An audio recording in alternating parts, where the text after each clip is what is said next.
जम्मू के आसमां पे आज सुबह से ही बादल छाए हैं और लगता है कि बारिश का हो रहा है वेट। हल्की बूंदाबांदी भी हुई है। आप देख रहे हैं सरकारी चालीसा का एपिसोड नंबर 38। मैं हूं दीपक खजूरिया, मेरे साथ जुड़ रहे हैं मेरे सहयोगी पवन शर्मा। और सबसे पहले बात करते हैं जम्मू कश्मीर डे की। जम्मू कश्मीर डे आज दिल्ली में मनाया गया प्रगति मैदान में, जहां मुख्य अतिथि के रूप में पहुंचे जम्मू कश्मीर के मुख्यमंत्री उमर अब्दुल्ला। उनके साथ उनके एडवाइजर नासिर सौगामी भी थे। और उमर अब्दुल्ला ने म्यूजिकल कार्यक्रम का अच्छा खासा मजा भी लिया। वहां कश्मीरी गाने, कश्मीरी डांस और कई सारे कवाली और म्यूजिकल फोक डांस थे। इससे पहले 3-4 साल से जब भी ये कार्यक्रम प्रगति मैदान दिल्ली में होता था तो इसमें चीफ गेस्ट लेफ्टिनेंट गवर्नर हुआ करते थे। इस बार क्योंकि जम्मू कश्मीर में सरकार बन चुकी है और उमर अब्दुल्ला पहली बार जम्मू कश्मीर के बाहर जम्मू कश्मीर से जुड़े हुए किसी कार्यक्रम में शामिल हुए। तो पवन जी, इस बार प्रगति मैदान में अच्छा खासा मौसम भी था सर्दी का और कश्मीरी गानों का लुत्फ भी उठाया उमर अब्दुल्ला ने। हमने वो वीडियोस भी देखे आज। बिल्कुल 10 साल बाद ये मौका मिला है। जी। जम्मू कश्मीर यूटी के सीएम जो जम्मू कश्मीर डे के ऊपर दिल्ली में थे और वहां पर कश्मीरी म्यूजिक, पंजाबी, डोगरी तमाम जो कलाकार जम्मू से गए थे उन्होंने भी वहां पर कार्यक्रम प्रस्तुत किया। मशहूर जो गजल गायक जम्मू से हैं जितेंद्र सिंह जम्वाल, उन्होंने भी प्रोग्राम वहां पर पेश किया। तमाम जो कलाकार थे उन्होंने अपनी अपनी प्रस्तुतियां दी थी। एक अच्छा मेला था अगर कहा जाए ट्रेड फेयर के भीतर, जो स्टॉल्स जम्मू कश्मीर के।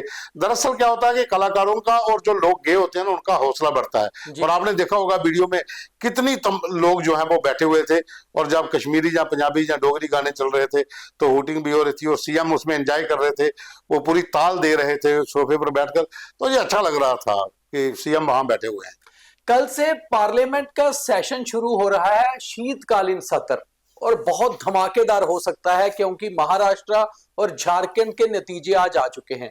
महाराष्ट्र में बीजेपी जीत चुकी है और बीजेपी यानी कि एनडीए गठबंधन, और वहीं इंडिया ब्लॉक गठबंधन जीत चुका है झारखंड में। एक एक स्टेट दोनों के से आई है और कांग्रेस की एक एमपी और बढ़ गई है, प्रियंका गांधी वाड्रा भी जीत चुकी हैं वायनाड से। अब बड़ी बात यह है कि नेशनल कॉन्फ्रेंस के जो 3 सांसद हैं, क्या वो कल पार्लियामेंट सेशन में स्टेटहुड और रेजोल्यूशन में जो स्पेशल स्टेटस पास हुआ था उसका मुद्दा उठाते हैं और वहां कोई शोर मचाते हैं, या फिर वो चुप रहते हैं ये देखते हुए कि कहीं केंद्र की बीजेपी से अभी स्टेटहुड लेना है, नाराज ना हो जाए। तो पवन जी, क्या लगता है? देखिए, जहां एक तरफ भारतीय जनता पार्टी खुशी मना रही है महाराष्ट्र की, तो कांग्रेस झारखंड की और साथ में प्रियंका गांधी की बराबर बराबर का हो गया है। लेकिन बात अगर पार्लियामेंट सेशन की है तो मुझे लग रहा है कि जो नेशनल कॉन्फ्रेंस के एमपी हैं राहुला, वो ये मुद्दा उठा सकते हैं और साथ में रिजर्वेशन पॉलिसी के ऊपर भी बात करेंगे, क्योंकि उन्होंने पहले ही कहा कि सत्र शुरू होते ही मैं ये 2 मुद्दे जो हैं इस पे बात करूंगा। लेकिन अब टोन कैसी रहती है उठाने की, कि क्या आप 370 की बात करते हैं जहां स्पेशल स्टेटस की बात करते हैं जो असेंबली में अप्रूव हुआ है, और स्टेटहुड की बात करते हैं। देखिए, स्टेटहुड को लेकर तो केंद्र की तरफ से पहले ही हाँ है कि आपको दिया जाएगा, लेकिन डिपेंड करता है कि आप किस तरह का वहां पर मुद्दा उठाते हैं, किस तरीके से पेश करते हैं। अगर लगा कि आप थोड़ा अड़ियल रवैये से कर रहे हैं तो फिर दूसरी जगह पे लेट हो सकता है। तो वो पूरी स्ट्रेटेजी के साथ, वो वहां उमर भी दिल्ली में है तो बैठ के शायद आज रात को इस पे चर्चा भी हो जाए कि कल किस तरीके से काम करना है। और रूहुल्ला और मियां अल्ताफ दोनों सांसद नेशनल कॉन्फ्रेंस के, जो भी टोन पार्लियामेंट में उनकी देखने को मिलेगी उससे एक बात साफ हो जाएगी कि नेशनल कॉन्फ्रेंस की स्ट्रेटजी है क्या। बिल्कुल। देखिए, मियां अल्ताफ बहुत सीनियर लीडर हैं, पुराने नेता हैं। उनको पता है कि किस तरीके से पार्टी का स्टैंड जो जम्मू कश्मीर में है, और हमें अब केंद्र की सपोर्ट के बिना काम कर पाना भी बहुत मुश्किल होगा। तो जाहिर सी बात है कि उनके ऊपर ज्यादा निर्भर होगा कि वो किस तरीके से वहां पर बात रखते हैं। हालांकि रोहिला जो है वो थोड़े जंग हैं, तो कई बार वो कोई चीजें ऐसी कर भी देते हैं, जैसे एक्स पे लिख देते हैं या फिर जम्मू कश्मीर के भीतर बयानबाजी कर देते हैं। लेकिन मियां अल्ताफ जो है वो सुलझे हुए नेता हैं, और जो स्ट्रेटजी बनेगी, क्योंकि डॉक्टर साहब भी लगातार उनको गाइड कर रहे होंगे, तो पूरे तरीके के साथ, पूरी स्ट्रेटजी के साथ कल बट देखना पड़ेगा कि किस तरीके के साथ वहां पर ये मुद्दा उठाया जाता है।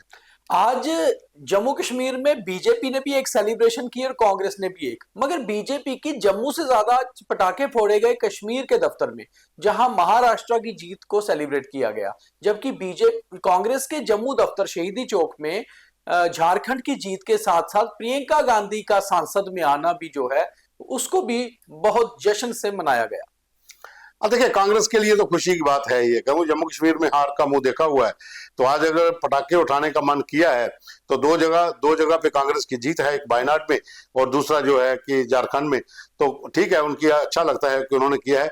लेकिन भारतीय जनता पार्टी ने कश्मीर ऑफिस में जाकर सेलिब्रेशन की है, ये भी अपने आप में एक अलग ही अंदाज की बात है कि जहां पर आपको मिलता कुछ नहीं है वहां पर आप जाके ज्यादा पटाखे फोड़ रहे हैं और डांस कर रहे हैं।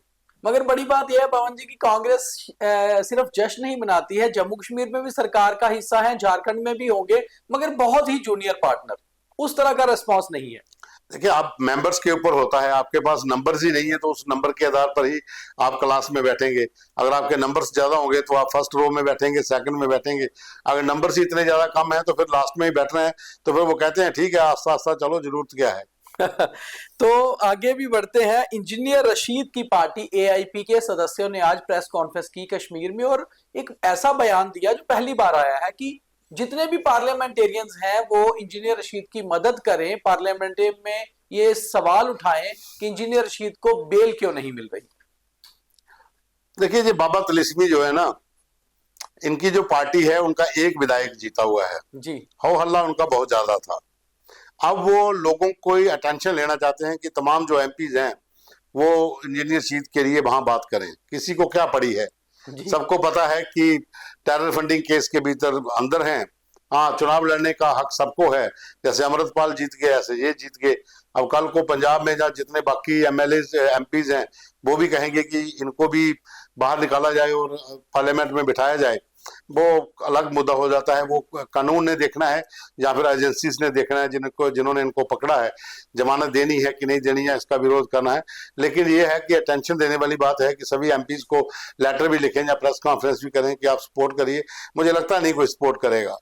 और जी, कटरा में गंडोला रोपवे के खिलाफ प्रदर्शन और तेज हो गया है। कल पहला दिन था, आज दूसरा और कल तीसरा। कल शाम को 72 घंटे पूरे हो जाएंगे और 72 घंटे का अल्टीमेटम सरकार को व्यवसायियों ने, दुकानदारों ने दिया था। अभी तक ना ही लेफ्टिनेंट गवर्नर साहब का कोई बयान इस पे आया है, ना ही चीफ मिनिस्टर उमर अब्दुल्ला का। हालांकि चीफ मिनिस्टर इसलिए चुप होंगे क्योंकि प्रेरोगेटिव ये माता वैष्णवी श्राइन बोर्ड का है, श्राइन बोर्ड सीधे एलजी साहब के तहत आते हैं। अब देखना यह है कि सोमवार सुबह तक 72 घंटे होने पर अगर कोई बयान, कोई फैसला नहीं आता तो क्या रुख अपनाया जाएगा। मगर कहीं ना कहीं श्रद्धालुओं के लिए यह दिक्कत की बात है। देखिए, श्राइन बोर्ड के खिलाफ कई बार ऐसा बंद हो चुका है। घोड़ा पिट्ठू पालकी वाले स्ट्राइक पर चले जाते थे तो 2-2 दिन स्ट्राइक पे रहते थे। बाजार बंद हो जाते हैं, ट्रांसपोर्ट बंद हो जाता है, श्रद्धालुओं को परेशानी होती है, लेकिन श्राइन बोर्ड अपने अड़ियल रवैये पर कायम रहता है। उनका जो मुद्दा है कि ये रोप वे चलाना है, ये गंडोला चलाना है तो चलाना है।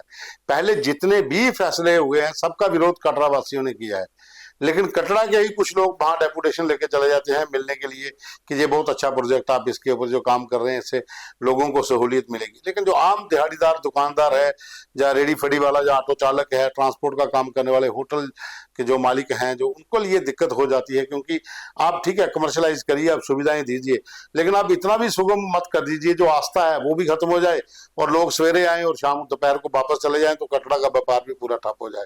तो मुझे लग रहा है प्रदर्शन जो होगा इसके ऊपर श्राइन बोर्ड को और एलजी साहब को बात करनी चाहिए दुकानदारों के साथ कि आखिर उनकी भी रोजी रोटी का मसला है।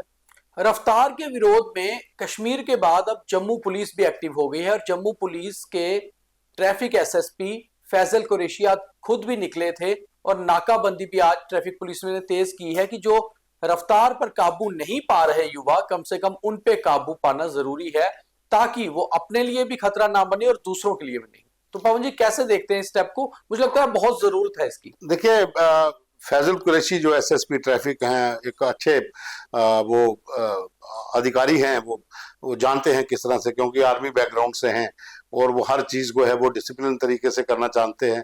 तो अच्छे अच्छे अधिकारी हैं और उन्होंने जो स्टेप आज उठाया, एक तो जो कैमरा जो थर्ड आईज थी वो थोड़ा इंस्टॉल बहुत ज्यादा किए गए हैं जिससे नजर रखी जाएगी, और दूसरा ड्राइव चलाते रहना चाहिए। ड्राइव से क्या होता है कि लोगों को अवेयर किया जाता है, जो लोग वायलेटर हैं उनको भी चालान भी होने होते हैं। तो कहीं ना कहीं लोगों को समझाने के लिए जब अधिकारी बाहर निकलते हैं तो उसका इम्पैक्ट भी पड़ता है।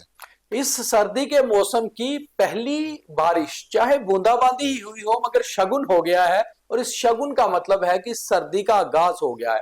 हालांकि पिछले करीबन एक हफ्ते से पारा नीचे गिर रहा था सुबह शाम का, मगर आज दिन का पारा करीबन 19 डिग्री तक नीचे आया है और सुबह शाम का 14 डिग्री तक।